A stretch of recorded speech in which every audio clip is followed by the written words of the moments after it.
Welcome to Toffee TV. It is the instant match reaction. Chelsea 2, Everton 0. A disappointing night at or evening at Stamford Bridge. Everton can't break the hoodoo for another year.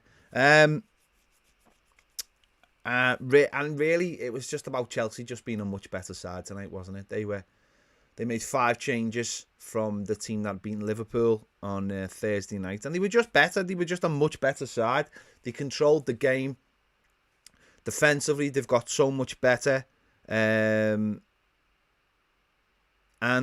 they didn't really get troubled too much tonight. Everton had 1 shot on target. That was Andre Gomez.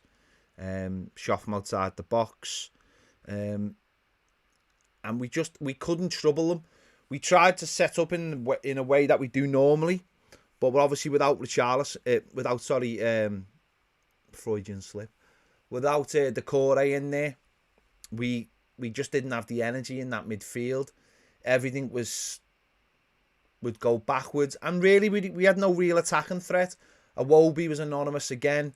Dean didn't really have a good game. He didn't get up, and the ball never got to Richarlison or Dominic Calvert-Lewin. They were both pretty poor as well. They never really did anything. Richarlison had 1 half chance, which he probably should have hit the target with, but he didn't. And really, it was down to Jordan Pickford making so many good saves that kept it a little bit more respectable. I think tonight we just ran out of ideas against a really good side. I think we looked really depleted. You only have to look at the bench. And it's hard to play against a good side when you haven't got that energy. Chelsea just came out, and the first thing they did was they just pressed us. Now, we don't like to be pressed because we don't have good enough players to play against the press. And we found ourselves just playing the ball back, and we just couldn't get up the pitch. We had no one to run with the ball. Iwobi's supposed to be a player who can run with the ball. He doesn't. And we just got beaten by a better side. It's as simple as that. It happens. Sometimes you have to be, well, not sometimes, most of the time, you have to be at your best to beat sides that are better than you. And we were not at our best. You know, the side, we haven't got an attacking player on the right hand side. You know, we're playing a narrow formation. We're not getting the ball into the lads up front. We haven't got a player who can create something. You know, Gomez not in the game. Sigurdsson's not in the game. Can I just say Jordan Pickford was excellent tonight. He made a mistake for the penalty because he came out running, but he was excellent. I don't know what game you're watching if you can't think that Jordan Pickford, he's made 1 mistake. Now normally I have been the first in the past to jump all over his back, but he was excellent tonight, and I'm not asked what anyone says. The saves he made were outstanding. So, you know, he comes out for the penalty, and it's one of those things. Sometimes you get them, sometimes you don't. And he didn't get it for the penalty, but we weren't beaten because of the penalty. We weren't beaten by the penalty. We were beaten because we were poor all over the pitch tonight, and Chelsea were a better side. So, you know, you can all have your opinions. People who watch this channel know that I'm not the biggest fan of Jordan Pickford, or certainly haven't been. But tonight he was excellent, and he kept us in the game. He kept it from being silly. So for me, I thought he had a great game, and I'm not going to criticise him. He comes out for it. Havertz gets there first. Should he stay on the line? Well, maybe he should have. Maybe he should have stayed on the line, and then the lad might get the shot off, and he might save it. He's made a decision. But I thought he was excellent all game. I did. I thought his kicking was good. I thought his concentration was good, and he made a lot of top quality saves. You can have a go on him for 1 mistake, but I don't think it was like a big obvious mistake. It's not like he's let the ball go through his hands or anything. He's come out to get the ball. The lad's got there first, and he hasn't got anything on the ball. I've seen him do that and get the ball, and people go, "Oh, brilliant, brilliant." So that it is what it is. It is what it is. Thank you for saying the lighting is good.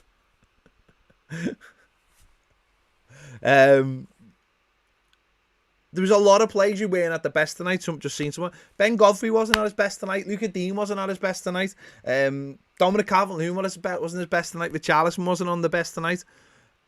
Jordan Pickford was miles better than all them.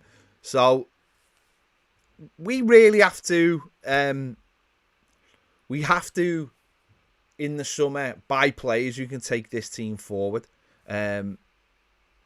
Because we can't always get away with playing like we play away from home and expect to win.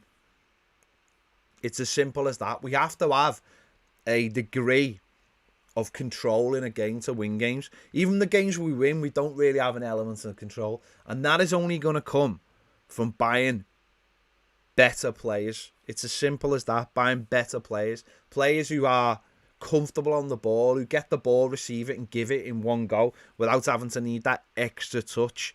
Connor says, I think it's the game shows how far off we are from being a top 4 squad wise, but Europa. Sorry, let me finish that off. But Europa League is a good place to look at for next season. Yeah, listen, Chelsea. Good comment, Connor. Chelsea are Champions League side, aren't they? They're a Champions League side, and we're not at the moment. And we just have to we have to get better players. This team can play really well and pick up points, but we're not a Champions League squad. We could get in the Champions League, but we're not a Champions League squad. You look at Chelsea and you say, that's a Champions League squad. That's a proper squad. That's where they've got 5 or 6 class players on the bench. We simply don't have that. Now, if we could get Champions League, that will catapult us. Don't forget, I think we've still got a game in hand on Chelsea, haven't we? If we won it, we'd go a point behind them. So it's not doom and gloom. It's just you could see the difference between the two teams tonight, and that comes from spending a hell of a lot of money every summer on good players. We've spent a lot of money on players who aren't that good. I've said from the start, if we could get Europa League, that's the first stepping stone, isn't it? Get Europa League and then get into Europe and get a bigger and better squad, and then try and build on it every year. That to me is still the goal, and I think that's still Carlo Ancelotti's goal. I really do. I think that's still his goal, because we've still got an outside chance for the Champions League, but it's clear that Chelsea have got a better team and a better squad. Spurs have got a better squad. You know, we have to just wait till we get to the summer and then buy better players. But what it means is we have to make sure that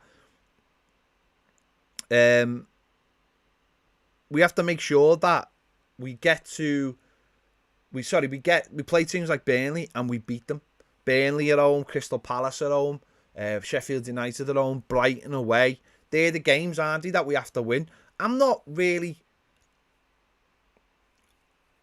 worried about what happened tonight, personally, because they're a better side.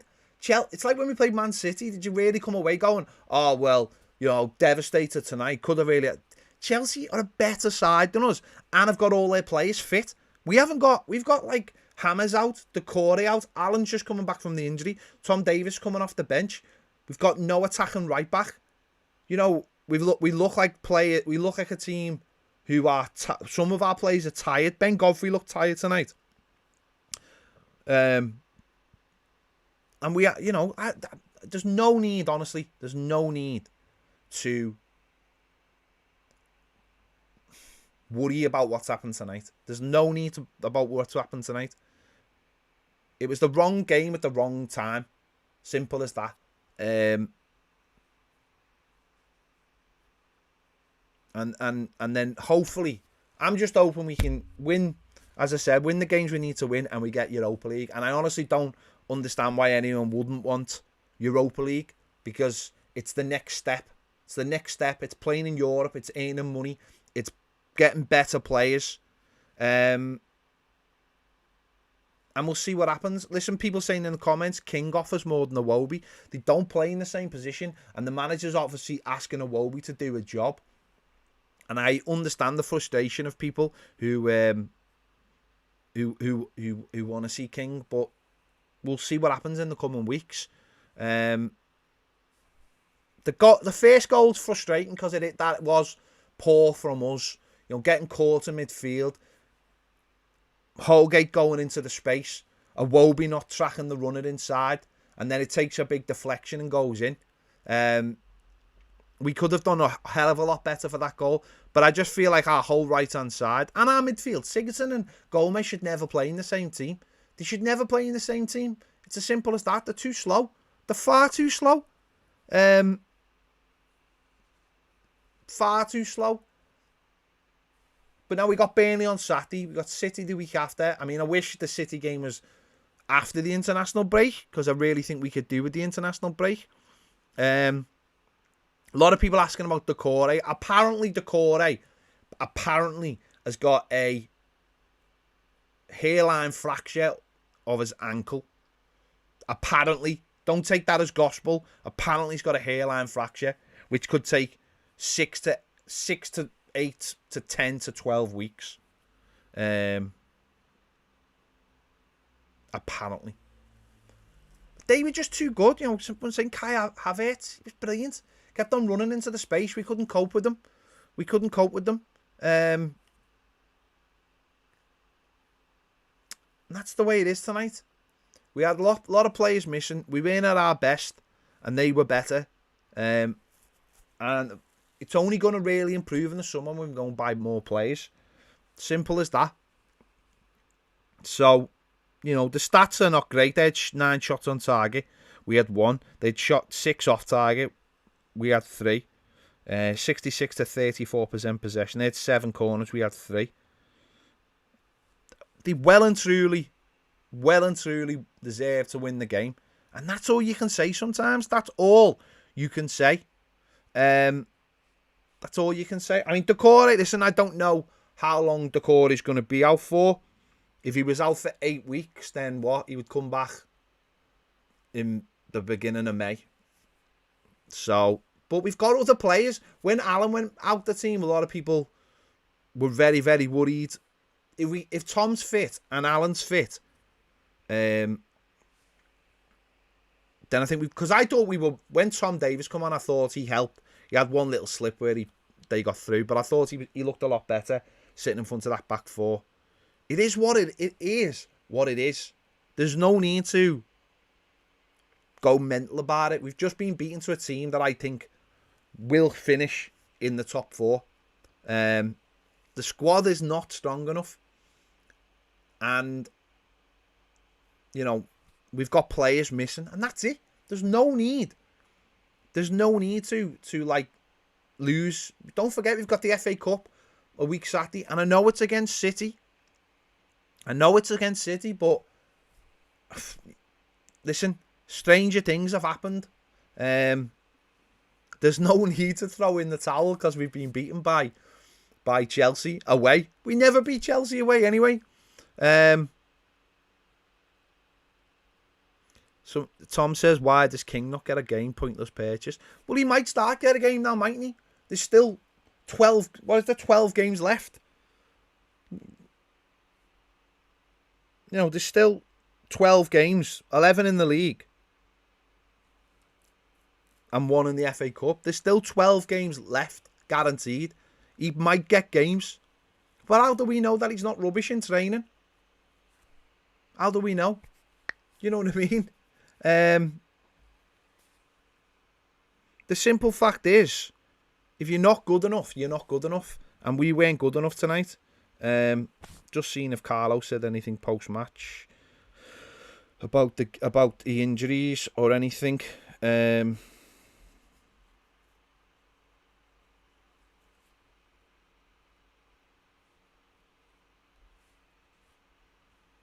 Can't see anything. Anything in the comments? If we can get 5 more wins and get us to 60 points, then for me, that getting over 60 points is huge. That's all that matters. If we can get to 60 points, then I'm quite satisfied. The thing about, right, I've seen a few people going, why don't Everton? Why Everton need to tell people what's happened about the core, right? But why do Everton, right, need to tell anybody what's happened to the core, right? He's our player. Why do you think the manager doesn't tell the world when players get injured and how long they're going to be out for? Why would you give the opposition the advantage of knowing when if a player is going to play against you? Why would you do that? He'll know, and his camp will know, and the players will know. But why do you need to tell the world? Why do we need to know? Why do we need to know whether a player is available? What's that one say? AK Richie says, "What are you talking about? We need more than 60." No. What I said was, if we get 60 or over, I'll be satisfied. That's what I said. As a fan, if we can get 60 points, which is over 60 points, which is 5 more wins, I'd be satisfied with that. That's what I'm looking for. Now, I don't know whether that's what that would be enough for. I'm just saying I would be satisfied with that as a fan. Now, that mightn't get us anything. We got over 70 points once and didn't even get Champions League. I don't know why do we need to know about the core? Why do we need to know? Why? Tell me why. Tell me why you need to know what's happened to the core. You don't. You don't need to know. The same way you don't need to know about any of our injured players or when of them are back. Yeah, Paul says there the performance has confirmed, if we didn't already know, the gulf between the top sides and ourselves. Exactly right. So now the job is to go and buy players that closes that gap. That's it. That's it. Listen, if people want more than 60 points, that's fine. This is just what I'm saying. I want 60 points because I think that's a good start. That's a good start to getting into Europe. So if you want more, that's fine. We'll see what happens. Carl says, what do I think about Iwobi? I don't think he's good enough, personally. I don't think he's good enough. I think he just flatters to deceive all the time. I don't really know what he offers, so yeah, I don't really know what he offers personally, but they'll make a decision on him. Problem is getting rid of him. Who wants him? Who'd want him? I don't know. I don't know. We'll wait and see. We'll wait and see on that one.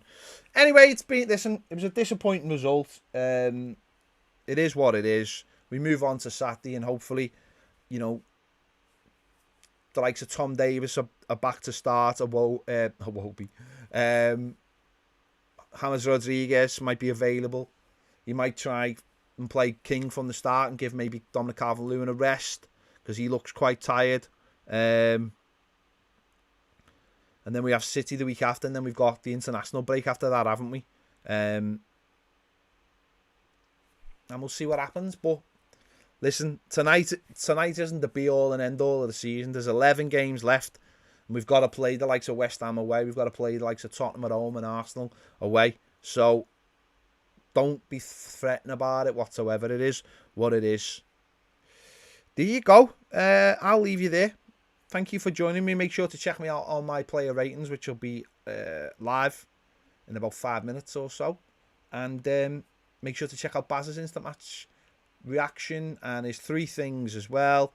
And yeah, there you go. See you later.